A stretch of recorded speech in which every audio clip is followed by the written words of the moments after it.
Hello class, this is our fourth lesson on content for Kachina, and today we're going to talk about cultural continuance.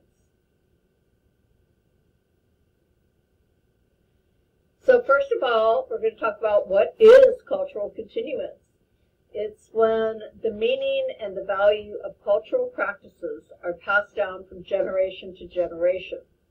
And that is a lot of stuff. It can include beliefs, traditions, rituals, language, music, stories, art and craft and technology, dress, food, homes, your religion, your community, your behavior, and lots of other things.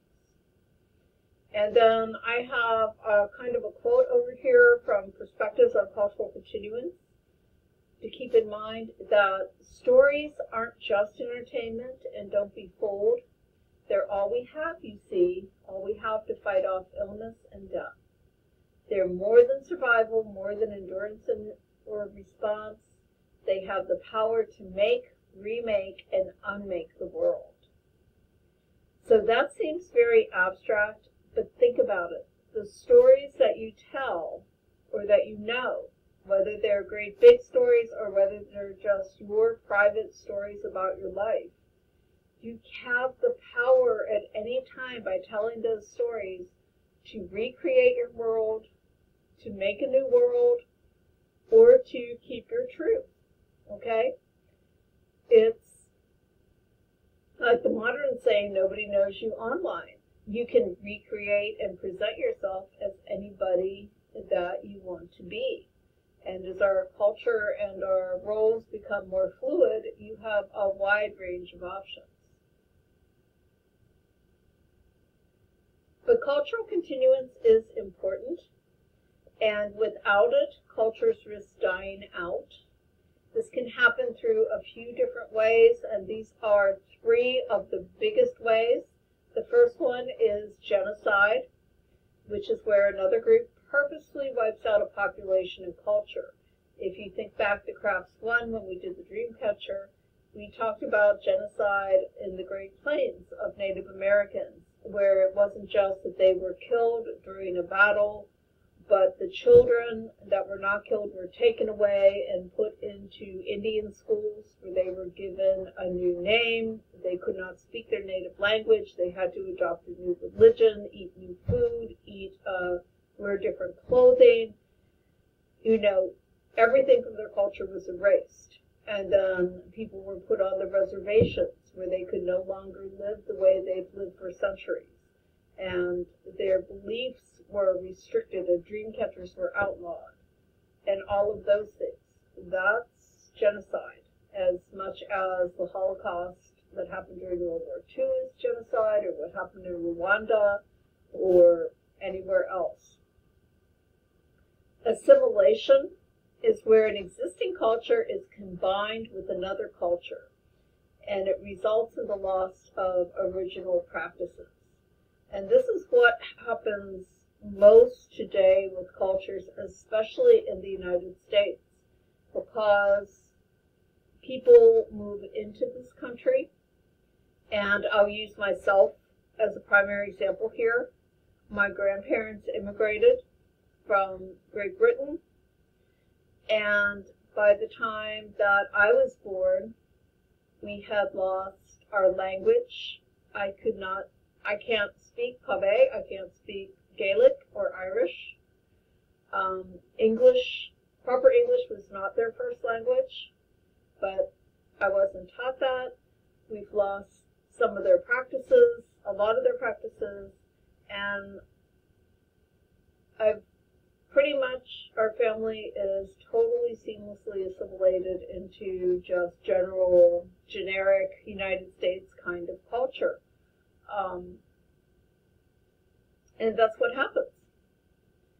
And then there's population decrease, where the population of a culture dies out for whatever reason, or they move away and intermarry and kind of assimilate in, and there are very few people still living that are part of that culture.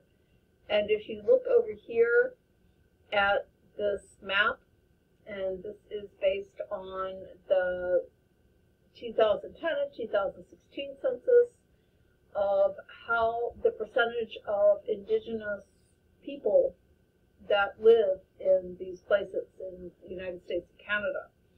And, you know, where this was once a country, like when we studied the Hopewell, that was full of indigenous people, you're only finding that 25 to 90% up here by the North Pole, where you have the Native Aleutians and Alaskan Islanders live, and then the other populations are the big areas of Alaska and Manitoba and part of Canada, and then the areas where the reservations are, the big reservations here in New Mexico and Oklahoma and South Dakota, and then next Arizona, North Dakota, etc. When you get over here, past that Indian frontier in 1845, when the Western expansion was pushing, you have very few, less than 2% for the most part, of a Native American population. You can also think about this in terms of language and what it tells you about culture and what people hold onto and what they let go of. What the map is showing you, and this is 2017, so it's not too old, is the main language spoken at home in houses in every state other than English and Spanish. The United States now is almost considered totally bilingual with English and Spanish, which is a good thing. And some of these third most prevalent languages might surprise you. So, for example, if you look at North Carolina, our third most frequently spoken language is French, and that surprised me. Other things that surprised me: Vietnamese in Texas, Tagalog, which is a South Pacific language, in California and Nevada. Pennsylvania Dutch in Pennsylvania does not surprise me. That's where I was born, and it was a common language then.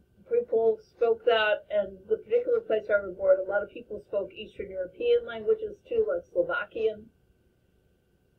And then you have a lot of these languages are Asian or Southeast Asian, like Tagalog and Hmong.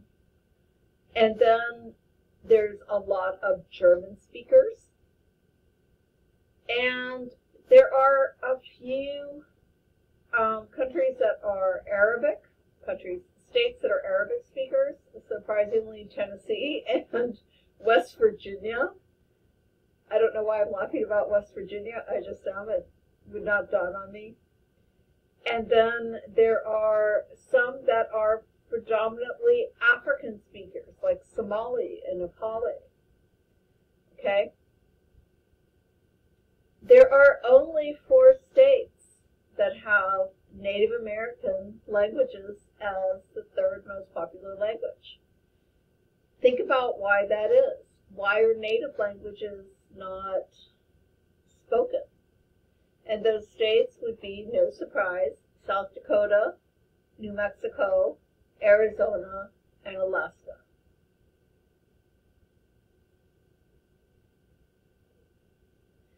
Cultures do change, and they change with the world. They change and adopt new beliefs, technologies, ways of life, and roles. But when a group of people is invested in their culture, they work really hard to make sure that their children are taught the history and traditions. They work hard to not let things die out.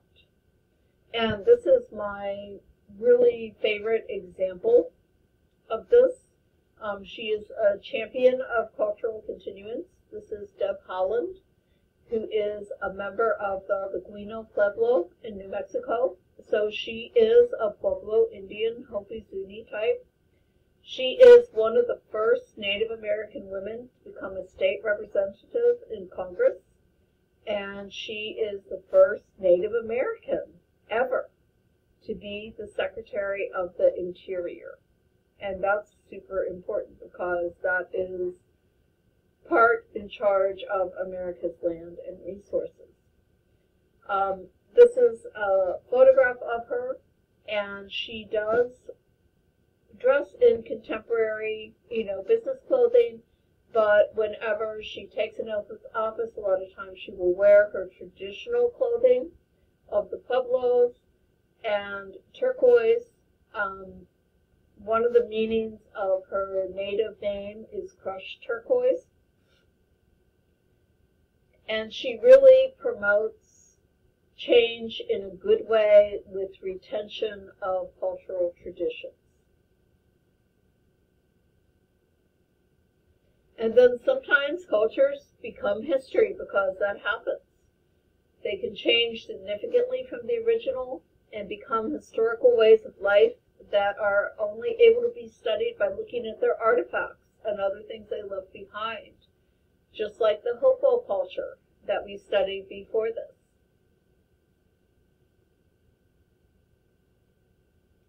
Culture also informs your identity. The culture you grew up in shapes your identity, and your heritage is part of that. It's part of the cultures that you carry on.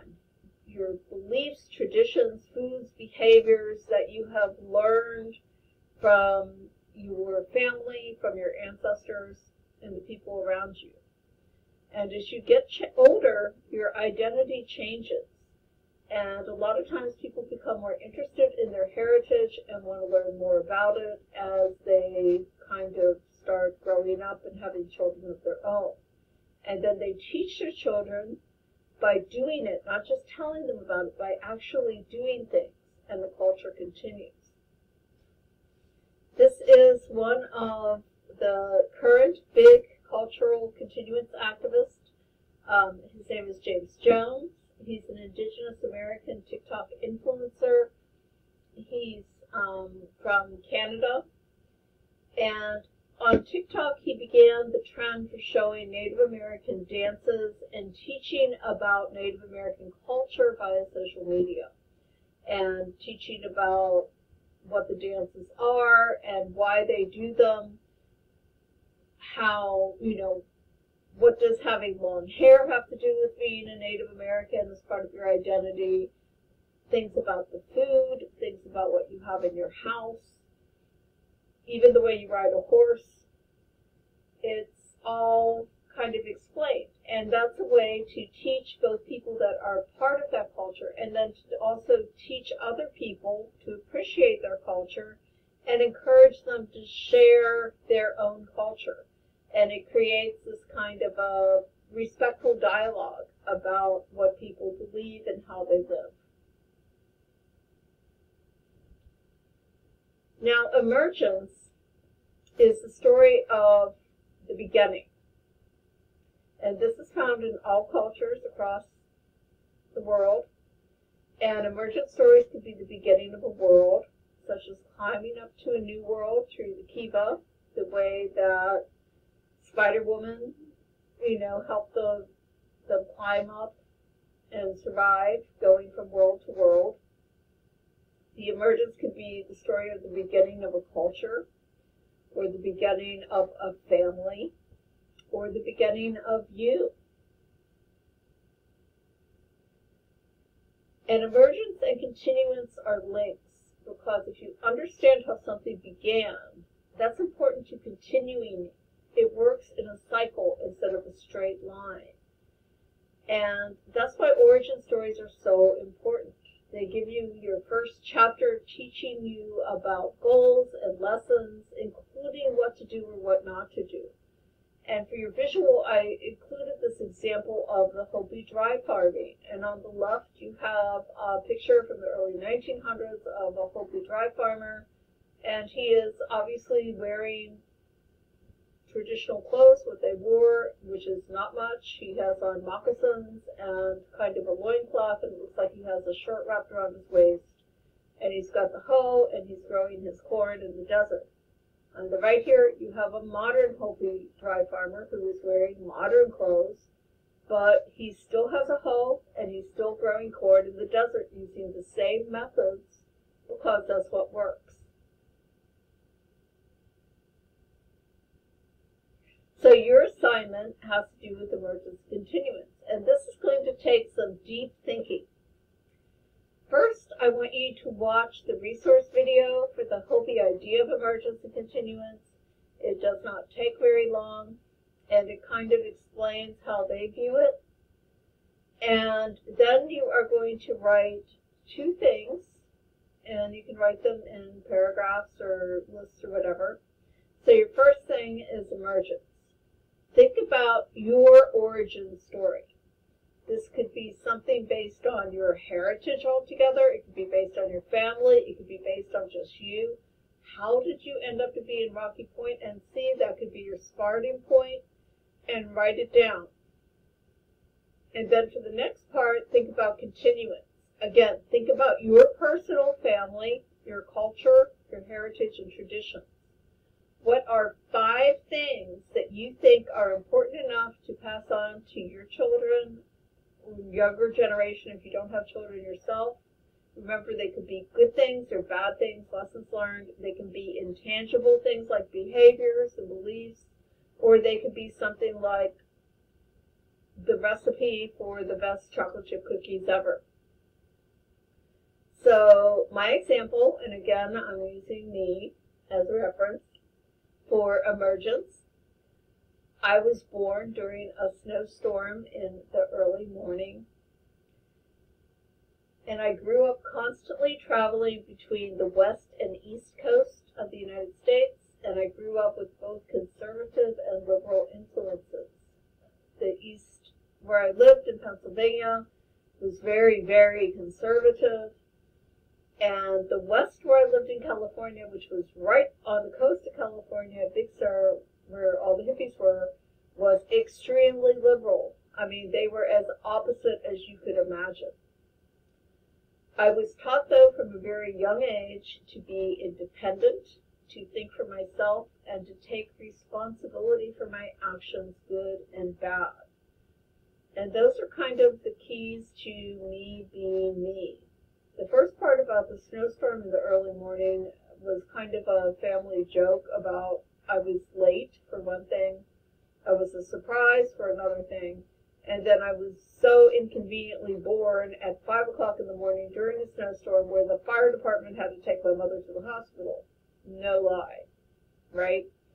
So I kind of had that burden of haha inconvenience, and then that constant opposition between very, very different ideas about what was the right way to be and behave and doing all of those things. When I was in Pennsylvania, I had to go to manners classes and wear stockings and patent leather shoes and learn how to curtsy. And in California, I went to belly dancing classes. You know? Entirely different. Anyway, that's my emergence. Continuance, the things that I think are very important. One is to pass on family stories. And we pass those on by telling them, and I try to write them down and hope somebody reads them someday. Pass on the skills that were really highly valued and taught early about how to read a map and how to travel.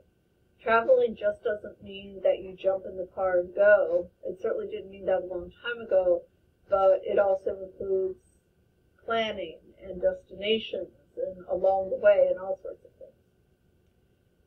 Values of being independent and being responsible, not putting your mistakes on anybody else and saying this is mine and I got to clean it up and fix it. Traditions like feeding the fairies. Okay, that needs explanation. And this is one of those things that was left over from the grandparents coming over from the old country, as they said. You feed the fairies when you just do it every so often and at certain times of the year. And what you do is you leave a little bit of milk and bread and maybe a raw egg outside, maybe some sugar, whatever you think. Maybe a drop of the pure, which is whiskey. And what it does is supposedly the fairies or the spirits absorb the goodness from it, and they will help you For one thing, it shows them that you are respectful and kind in attitude towards them, in which case they will help protect you and your house and your animals from bad things.